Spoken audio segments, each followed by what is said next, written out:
పల్నాడు జిల్లా నర్సరావుపేటలో మీకోసం కార్యక్రమంలో వినుకొండ మాజీ ఎమ్మెల్యే బొల్ల బ్రహ్మనాయుడు పాల్గొన్నారు. గడిచిన కొన్ని రోజుల క్రితం వెనుగొండలో జరిగిన మర్డర్కు సంబంధించి రషీద్ బాయిద కుటుంబానికి న్యాయం చేయవలసిందిగా ఆ కుటుంబ సభ్యులతో కలిసి జిల్లా ఎస్పీ కె శ్రీనివాసరావు అర్జీ పెట్టడం జరిగింది. ఒక మనిషిని చంపడం చాలా బాధాకరమైన విషయం. కర్త కర్మ క్రియ ఎవరో పోలీసులు డిపార్ట్మెంట్ లో నిగ్గు తెలచాలని, దీని వెనుక ఎవరు ఉన్నారో, ఎంత పెద్ద మనుషులు ఉన్నా వారిని వెలుగులోకి తీసుకొచ్చి రషీద్ కుటుంబానికి న్యాయం చేయవలసిందిగా ఈ సందర్భంగా కోరుతున్నామని స్పష్టం చేశారు. సభలో పనిచేస్తాడు, అంతేగాని అతను ఎక్కడ కూడా చాలా సౌమ్యుడండి. చాలా గొడవలకు కానీ లేకపోతే బట్టబయలుగా తిరిగే మనిషి కానీ కాదు. అలాంటి వాడిని అలా చేశారు. చేసిన దానికి నిజమైనటువంటి ఎవరైతే అది ప్రోత్సహించినటువంటి వాళ్ళు ఎవరు, అది చేసిన వాళ్ళు ఎవరు, దాన్ని చేపించినటువంటి వాళ్ళు ఎవరు, దానికి ఉన్నటువంటి మరి బ్యాక్ను ఉన్నటువంటి వాళ్ళని మీరు తీసుకురాకపోతే ఇంకా వైరస్ లాగా ఇప్పుడు చెప్పాడు కదా, కొమ్మలు నరుగుతున్నాం తర్వాత మొదలు నరుగుతాం అని చెప్తున్నారు కదా. కొమ్మలు అంటే ఇంకా ఎంతమందిని నరకాలని? ఆ మొదలునే నరుకు, మమ్మల్నే నరకండి.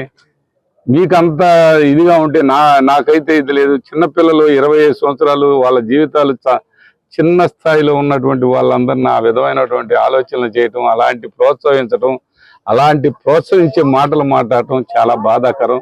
ఇప్పుడు ఎస్పీ గారికి కూడా అదే చెప్పాను, ఇది కరెక్ట్ కాదండి. గ్రామాల్లో పాలన ఆపి ఈ కొట్టటాలు మొదలు పెట్టారు, సంపటాలు మొదలు పెట్టారు. ఏటని ఆపండి. ఇది ఏంటండి, ఈ నరమేధం ఏంటండి? ఆ ఏల్పూర్లో కూడా రోజు నా ఊరు అని చెప్పి, మాజీ ఎమ్మెల్యే ఊరు అని చెప్పి రోజువారీ దారుణాలు. 30 మంది పోలీసులను పెట్టారు. ఎందుకండి పోలీసులు? అదే ఆ ఎమ్మెల్యే ఎందుకే ఆడ గొడవ అని వాళ్ళ నాయకులకు ఒక్క మాట చెబితే ఈ గోడ లేదు కదా. రోజు కొట్టడం, వైశాస్త్రం కొట్టడం. అదేనండి, మా అబ్బాయి రషీద్ని చంపేశారు. ఇవాళకి 10 రోజుల పైన అయింది. అందుకని ఆఫీస్కి వచ్చాము ఆయన్ని అడగటానికి. మాకు న్యాయం చేయాలి. ఎవరెవరి పేర్లు ఉన్నాయో మేము ఇచ్చిన పేర్లు ఎక్కలేదు, బయటికి తీసుకురాలేదు. వాళ్ళకి అన్ని చెక్ చేయించి మాకు న్యాయం చేయమని అడగటానికి వచ్చాను.